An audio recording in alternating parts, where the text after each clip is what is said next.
great day. Welcome to the House of Masculinity. Hey, I'm Black J. It's Friday, March 17, 2023. We back with a 1-2 punch. We're gonna make this one though real quick, you feel me? Hey, we talking about Tituba. I know a lot of y'all probably heard of Tituba and the story of the Salem witch trials. But we're gonna go ahead and talk about it. Like I said, we ain't gonna hold y'all all night. We're gonna make this one kind of quick. Salute.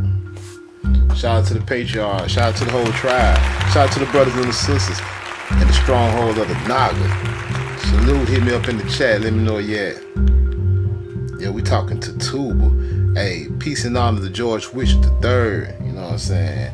Hey, y'all hit me up in the chat. Let me know where you at. You know what I'm saying? Hit that like, subscribe, share the video. www.strictlyformanagas.com if you want to support. And we got the cash app at the top of the screen. Cash.app/$ House of Masculinity. Salute.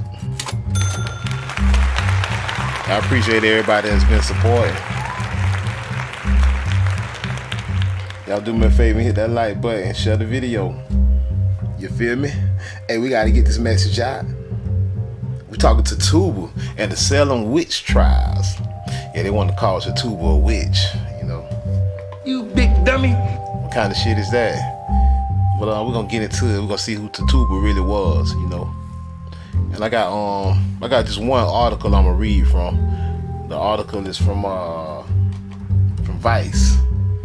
It's called "The True Story of Tituba, the Slave at the Center of the Salem Witch Trials." Oh, a slave, huh? You big dummy. Oh, we talk about the American diaspora. We talking about the indigenous slaves of America, the American Indian slaves. Oh yeah, we get it. We know exactly who you're talking about. Yeah, Tituba. The true story of Tituba, the slave at the center of the Salem witch trials.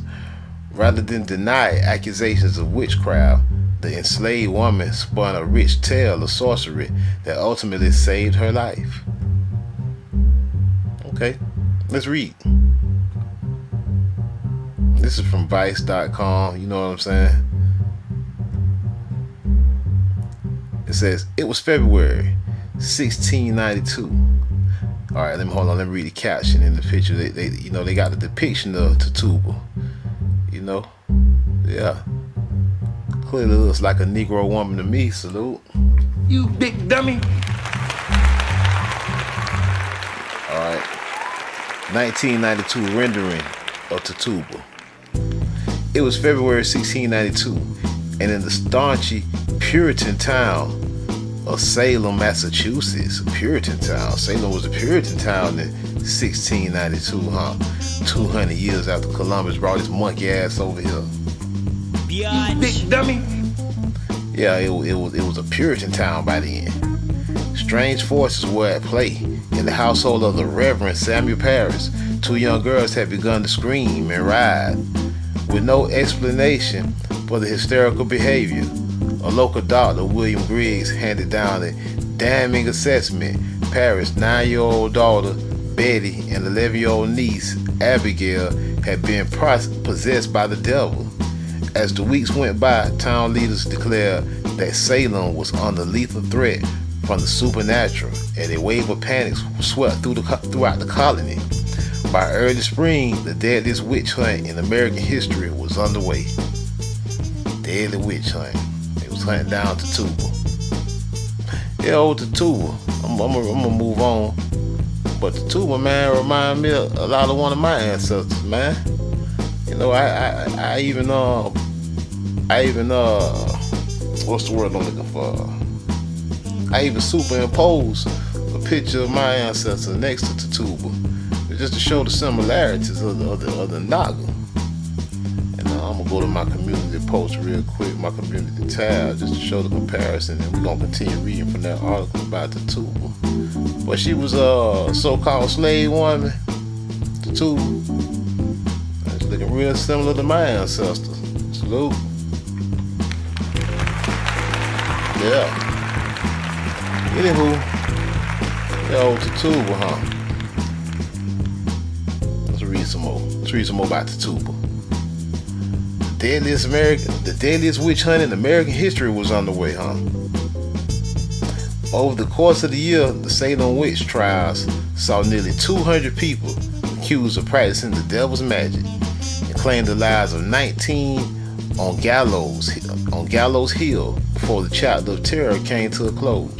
300 years later, the story of how the Massachusetts Bay Colony once hunted for maleficent witches continues to fascinate, resurfacing whenever fear and prejudice threaten the moral decency of our societies. Yet, even as we remain captivated by the medieval past, and put it up so y'all can see, we rarely focus on the indigenous South American woman. Indigenous South American woman, yeah, Tituba. Indigenous South American woman. We got indigenous North American woman here. Indigenous South American woman here, though. Yeah. Okay. We keeping scope. Yeah, she was indigenous, a slave, huh? Who determined the entire course of the trials with a court confession that, in the words of occult historian Elaine G. Burslaw, the essential legal evidence required to begin the process of communal exorcism to purge the community of its collective sin. Her name was Tituba, yeah. Indigenous South American woman, slave, huh? She had to be what? Negro, black? We know what the slaves look like, right? Yeah, we know, right? Yeah. Let's continue.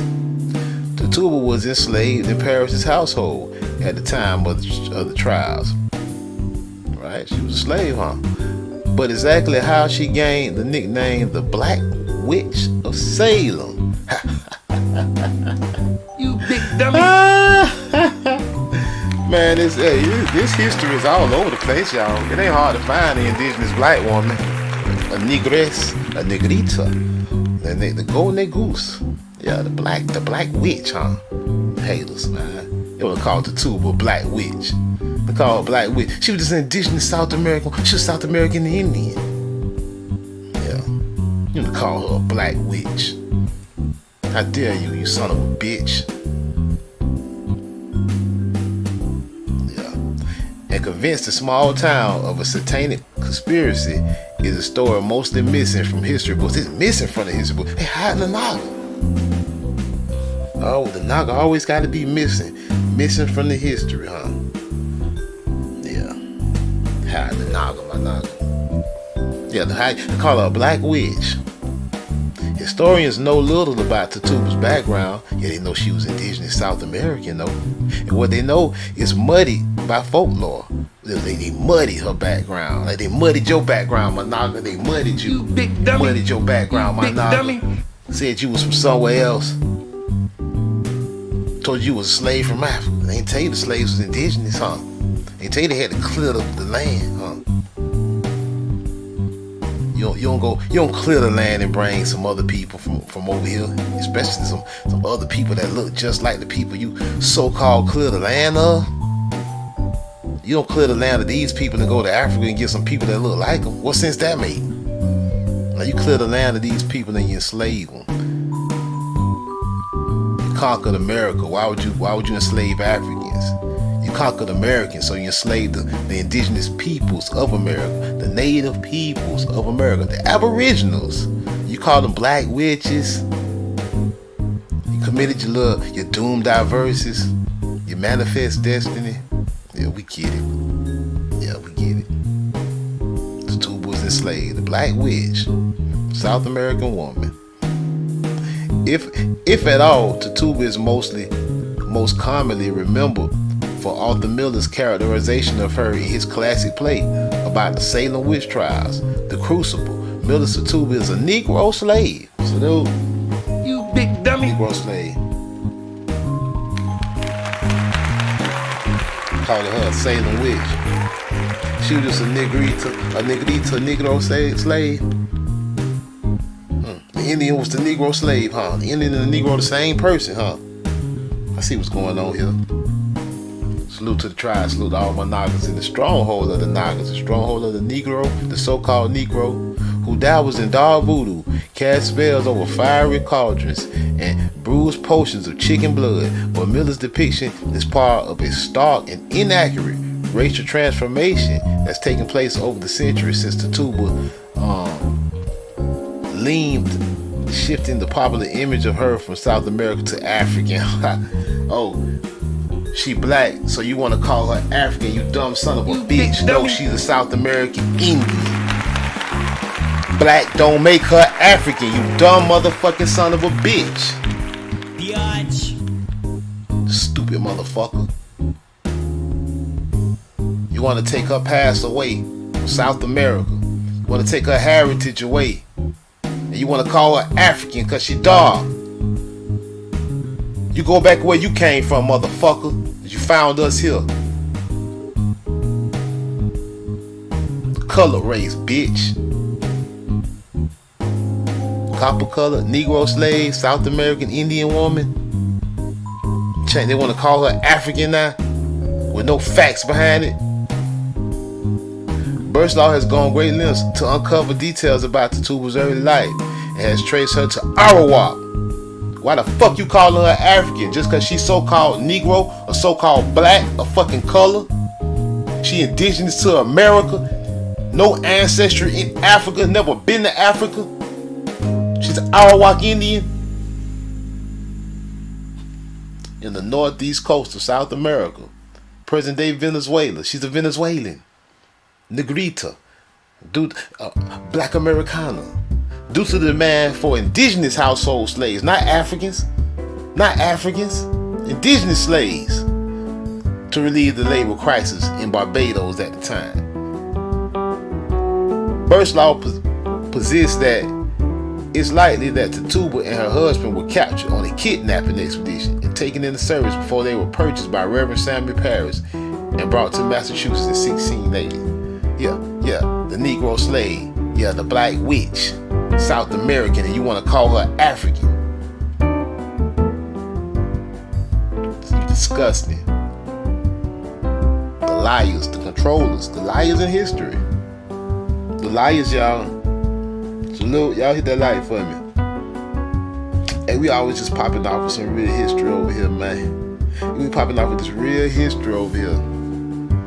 Hey, by the time Tituba arrived in Salem, she carried with her memories of life in the Arawak village. She was an Arawak Indian. Arawak village, as well as the image of an emergent Creole society in the Barbados. Oh, we know who's in the Barbados. We just did a video about the Barbados not that long ago. It was full of Indians of the 1670.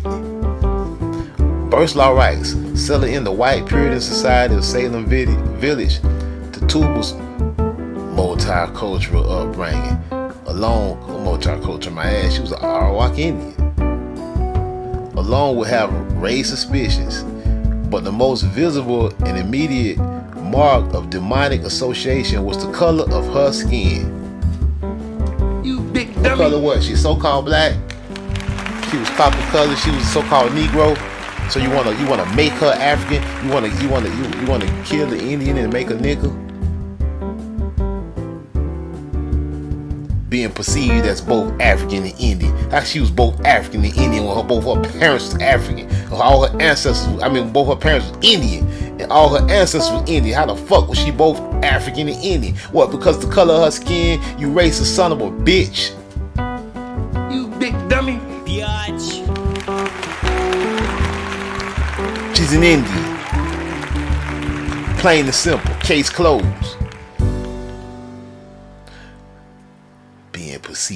Being perceived, your perception, your misconception. You only perceiving us. You perceive us as blacks and niggas and Africans.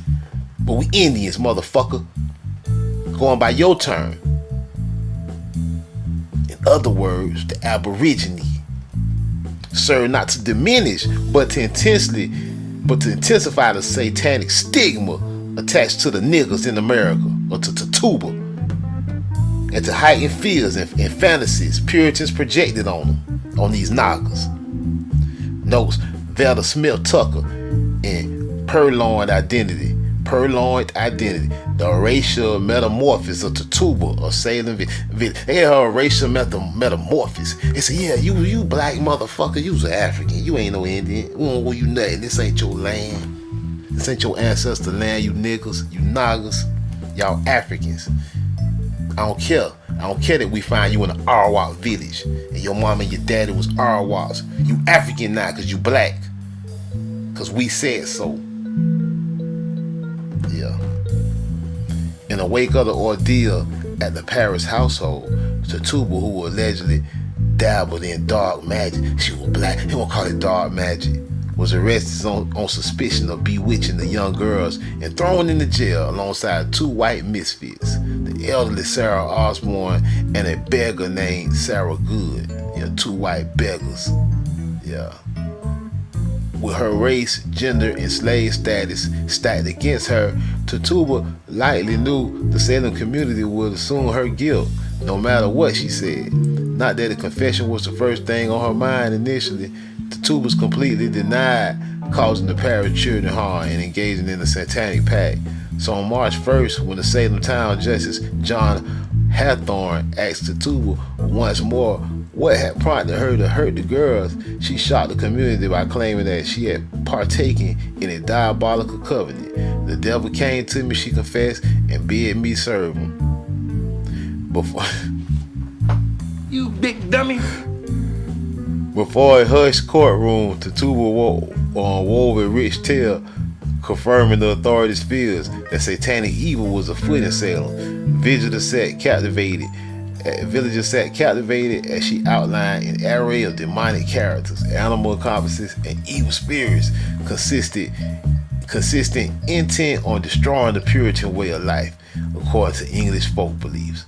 Black dogs, red cats, yellow birds, and a tall white-haired man who had traveled from Boston and ordered her to sign the devil's book. She confessed to pinching girls in several households and riding through the night on sticks with Good. She would ride on sticks. That's what she confessed to, riding on sticks with Good and Osborne. It even described the existence of a malevolent coven of witches in Boston. With every revelation, officials gained the evidence of satanic influence needed to begin to convict the villagers of witchcraft. Yeah, I guess it's showing you, Tituba, okay? Teaching, okay. Yeah, pretty black, huh? The question of what prompted Tituba to make such a dramatic confession has been a source of speculation for centuries. Well, Burslaw writes that Paris was filled with a grim determination to find a scapegoat for his daughter's troubles and beat her harshly out of anger that she refused to admit to the accusations. Slaves, after all, were supposed to submit to their master's wills, even if that meant confessing to an association with satanic power. Given Paris' brutal treatment of Tituba, in line with the European methods of torture, it's possible that confession and imprisonment simply became preferable to extreme physical punishment. Wow. Yeah, who they was hanging and whipping, huh? The American Indian Negro. Whether or not Paris pressured Tituba to confess to the charges or she did so as a reprieve from his violence, Tituba likely realized it would be generally less risky to own up to a supernatural conspiracy and flatly deny involvement. Puritans hate liars, but they can't deny a good request for forgiveness. Good and Osborne were proof. They both denied the charges of witchcraft and were taken straight to the hangman's noose. But Tituba, knowing her identity, already made her a guilty suspect, instead gave the superstitious pilgrims a masterfully believable confession tailored to resonate with Puritan doctrine. For instance, in her testimony, Tituba said that women have a predisposition towards sin and that as a slave, she had an obligation towards servitude. When she admitted satanic involvement, I would serve you no longer than he said he would hurt me. She called upon scripture by referencing the severe threat of the devil and how she had endeavored to resist his evil. Most importantly, Tituba drew upon the Puritan belief that if you confess and repented, you could be saved. With a heartfelt apology, she vowed that she never meant to hurt Betty and proclaimed her love for the child. The verdict was in. Tituba had composed the perfect Puritan confession. Because she had repented, the Puritans couldn't justify killing her. Yeah. Little is known to what happened to Tituba after her trial. Despite her confession, on May 9, 1693, a grand jury declined to indict her due to a lack of evidence. Though she languished for 15 months in a crowded Boston prison because Paris, incensed at Tituba for recanting her confession, refused to pay her bail. In April 1963, she was sold to an unknown person for the price of the debt, after which she disappeared from historical record. As an enslaved and tainted woman of color, a Naga, salute. You big dummy. Yeah, she disappeared from the records, huh? Killing Indians and making niggas, disappeared from the records. Yeah, you ain't no Arawak no more, you colored now. You a Negro now, you black. We saw her labeled as all of that right in this article. Yeah, tainting a woman of color, however, it's highly unlikely that she would have been permitted to re-enter society, unlike other accused white witches, Veda Smith Tucker points out, who upon confession could be regenerated and reintegrated into the community. Tituba wore the dark skin of reprobation. Salute, Naga. You big dummy. Yeah, my Nagas, the Indians is the black people, man. Don't get it twisted. India's superior. Now you don't get it. Hey, I'm gonna help show you. India's superior, yeah.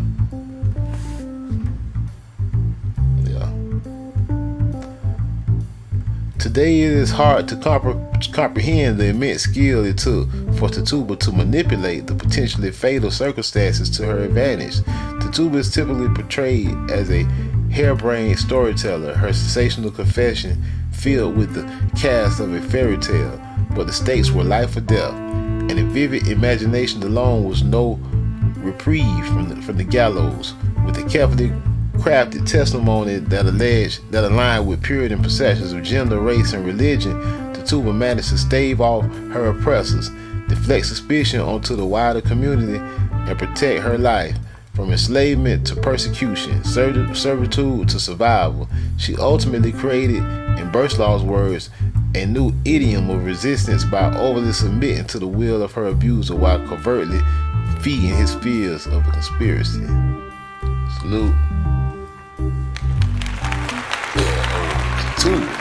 Yeah, the Negro, the black, the colored woman. Yeah, the Arawak Indian. Yeah, looking like my ancestors. Wow. Yeah, the Naga, the Negro, the black. Yeah, all these labels. Arawak, the black, the Negro, the colored. Woman of color, huh? Y'all ain't fooling nobody, $5 fakers. We know what time it is. We tribing up, we Naga'd up. Hey, we waking up. Salute to the tribe. You feel me?